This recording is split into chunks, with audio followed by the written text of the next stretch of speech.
Assalamualaikum warahmatullahi wabarakatuh. Alhamdulillahirabbil alamin wa bihi nasta'in ala umuri dunya waddin. Wassalatu wassalamu ala asyrofil anbiya'i wal mursalin wa ala alihi wa sahbihi ajmain amma ba'du. Alhamdulillah, hari ini kita bisa berkumpul kembali. Mudah-mudahan Allah memberikan keberkahan dalam setiap langkah dan urusan-urusan kita semua. Hari ini kita kembali untuk materi agama, ya, agama Islam. Dalam hal ini saya akan menyampaikan beberapa poin. Pertama, agama Islam kaitannya dengan undang-undang, kemudian undang-undang pendidikan tinggi, kemudian kompetensi. Yang ketiga, pendidikan agama Islam. Yang keempat, adab. Yang kelima, motivasi. Jadi materi ini akan titiknya adalah pada motivasi. Agama Islam dalam Undang-Undang Nomor 12 Tahun 2012, Pasal 35 Ayat 3 mewajibkan bahwa kurikulum pendidikan tinggi wajib memuat mata kuliah agama Pancasila, pendidikan kewarganegaraan, bahasa Indonesia di lingkungan sarjana dan diploma. Jadi Undang-Undang tahun 2011 sudah menunjukkan bahwa mata kuliah agama itu wajib. Ya. Fungsinya apa undang-undang ini? Untuk mengembangkan kemampuan watak yang membentuk watak serta peradaban bangsa yang bermartabat dalam rangka mencerdaskan kehidupan bangsa yang inovatif, responsif, kreatif, terampil, berdaya saing dan kooperatif melalui pelaksanaan tridharma. Tujuan dari undang-undang ini adalah untuk mengembangkan potensi mahasiswa agar menjadi mahasiswa agar menjadi manusia yang beriman dan bertakwa kepada Tuhan Yang Maha Esa dan berakhlak mulia. Poinnya itu poin penting. Berakhlak mulia, sehat, berilmu, cakap, kreatif, mandiri, terampil dan kompeten. Kemudian berbudaya untuk kepentingan bangsa. Berbicara kompetensi, jadi dalam pendidikan tinggi itu titiknya ada pada kompetensi. Kompetensi dalam KBBI, lihat kalimat yang berwarna merah, kemampuan menguasai.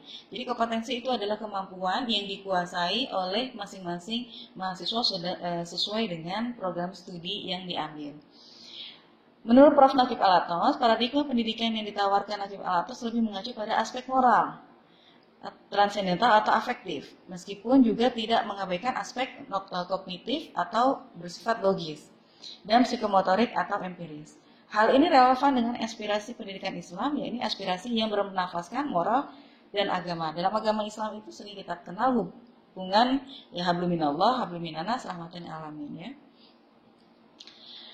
Dalam pendidikan agama Islam mengacu pada undang-undang tadi, ada tiga kompetensi yang harus dimiliki oleh setiap mahasiswa. Pertama ada skill, kalau saya menyebutnya SKA, ya, skill, knowledge, dan attitude. Ketiga ini tidak mungkin bisa dipisahkan karena selain sudah tidak asing lagi di telinga kita, ketiga ini tidak bisa kita pilih. Jadi ketiga hal ini harus kita dapatkan. Di mana knowledge itu berarti pengetahuan, skill berarti keterampilan, dan attitude berarti sikap. Letak pendidikan agama Islam tentunya ada pada attitude. Jadi attitude itu nanti akan mencakup mata kuliah agama, Pancasila, kewarganegaraan, dan bahasa Indonesia. Apa hubungannya dengan bahasa Indonesia? Anda membutuhkan teori atau konsep bagaimana tata cara menulis yang baik, gitu ya, untuk mengirimkan surat kerja. Itu untuk bahasa Indonesia. Lalu Pancasila dan kewarganegaraan, bagaimana Anda bertanggung jawab atas pekerjaan Anda, kemudian menjaga nama baik bangsa dan negara, atau istiqomah, gitu ya, tidak berkhianat. Lalu dalam agama Islam, agama Islam menjadi tolak ukur baik atau buruknya dari apa yang kita lakukan. Jadi ketiga itu harus dimiliki oleh semua manusia dan tidak bisa dipilih. Attitude sama dengan adab, atau sering kita dengar akhlakul karimah. Lagi-lagi menurut Prof. Nakib menjelaskan bahwa jatuh bangunnya umat Islam tergantung sejauh mana mereka dapat memahami dan menerapkan konsep adab ini dalam kehidupan sehari-hari. Jadi tidak bisa orang hanya mengedepankan teknologi, hanya mengedepankan ilmu pengetahuan tanpa menerapkan nilai-nilai akhlak atau adab itu sendiri. Karena yang tahu teknologi itu baik atau tidak baik itu adalah adab, ya, atau akhlak atau agama. Orang beradab adalah yang dapat memahami dan meletakkan sesuatu pada tempatnya sesuai dengan harkat dan martabat yang ditentukan oleh Allah. Jadi orang yang beradab itu orang yang secara kalau bisa kita katakan adalah orang yang dewasa. Contohnya ya, seperti orang dewasa yang sudah bisa membedakan mana baik, mana buruk. Dan itu tertuang dalam bukunya Islam and Secularism, ya. Beberapa poin penting tadi ada agama Islam sebagai fondasi. Jadi agama Islam yang didasari oleh iman, Islam, dan ihsan. Jadi indikator utama dalam agama Islam, mata kuliah agama Islam itu nanti adalah bagaimana mahasiswa mampu menerapkan iman, Islam, dan ihsan. Mata kuliah agama Islam atau agama Islam ini sebagai fondasi, sebagai pendamping daripada mata kuliah yang lain. Kenapa? Karena tadi mahasiswa harus memiliki 3 skill atau 3 kompetensi. 3 kompetensi ya, pertama ada skill, knowledge, dan attitude. Kemudian diimplementasikan dengan akhlakul karimah. Contohnya adalah ketika nanti Anda belajar teori atau praktek ya di lab atau bengkel,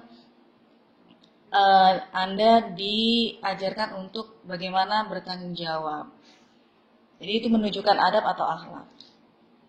Alat yang sudah kita pinjam, alat yang sudah kita pakai, sebelum kita kembalikan, itu kita bersihkan lagi, kemudian kita letakkan di tempat yang semestinya. Jadi sehingga ketika temannya ingin memakai alat itu lagi, sudah dalam keadaan bersih dan rapi.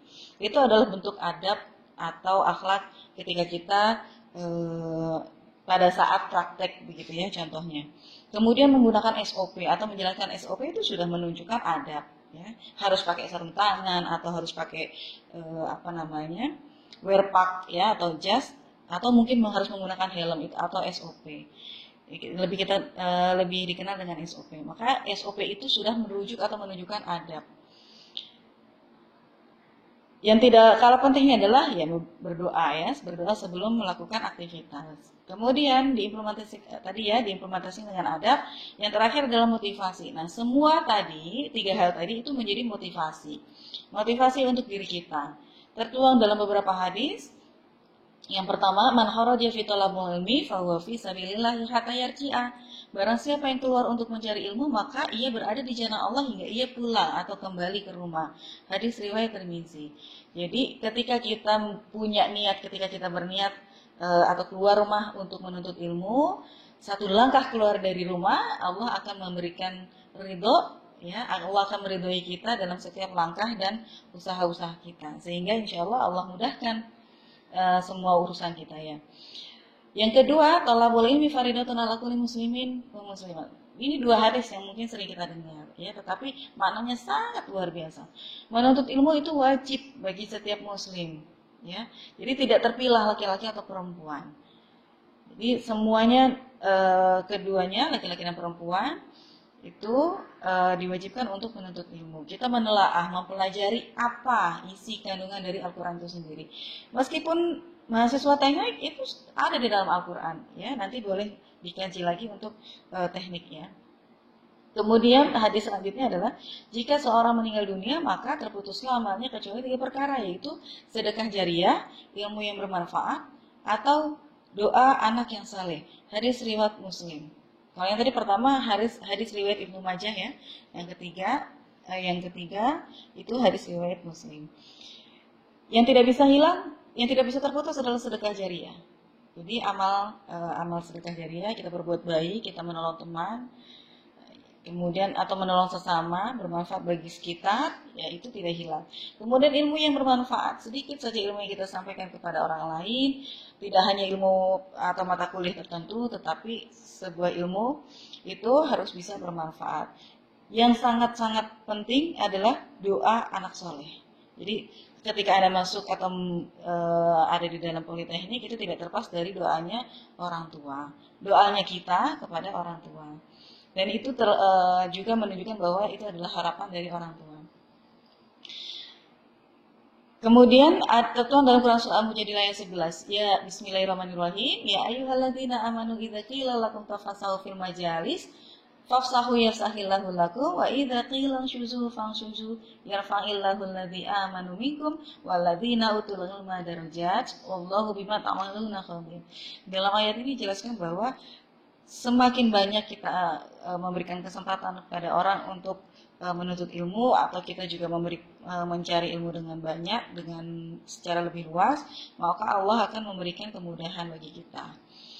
Kemudian Allah akan memberikan beberapa orang-orang yang memiliki ilmu pengetahuan itu beberapa derajat. Nah, derajat yang dimaksud itu bukan kedudukan seperti jabatan ya, tetapi orang yang memiliki kemampuan pengetahuan. Motivasi dari beberapa hadis tadi itu menjadi motivasi bagi kita semua, bagi Anda mahasiswa. Ada dua, motivasi intrinsik dan ekstrinsik. Intrinsik itu ada dalam diri sendiri. Dalam diri sendiri ini lebih besar daripada motivasi ekstrinsik atau yang ada di luar. Motivasi intrinsik berupa apa? Tujuan, proses, dan hasil. Tujuannya kuliah apa, prosesnya bagaimana, hasilnya nanti dilihat. Biasanya hasil itu tidak akan mengkhianati proses. Ya, jadi tujuan kuliahnya itu harus jelas. Kalau Anda ingin berilmu, tentu ingin memiliki ilmu yang bermanfaat, gitu ya. Tidak hanya orang yang ilmu tapi tidak tahu bagaimana memanfaatkan ilmu itu dengan baik. Lalu ekstrinsik berarti motivasinya ada di luar, aktivitas kegiatan atau di luar perkuliahan. Tentu aktivitas ini porsinya tidak boleh lebih besar daripada motivasi intrinsik. Bisa berupa apa? Organisasi, karena dalam organisasi ini Anda akan mendapatkan beberapa banyak pengalaman yang akan membuat Anda menjadi lebih dewasa. Itu saja materi untuk hari ini, ya, materi dari saya. Semoga bermanfaat. Kurang lebihnya saya mohon maaf. Kita tutup dengan qiraatul majlis. Subhanallahumma wa bihamdika asyhadu an la ilaha illa anta astaghfiruka wa atubu ilaik. Terima kasih. Assalamualaikum warahmatullahi wabarakatuh.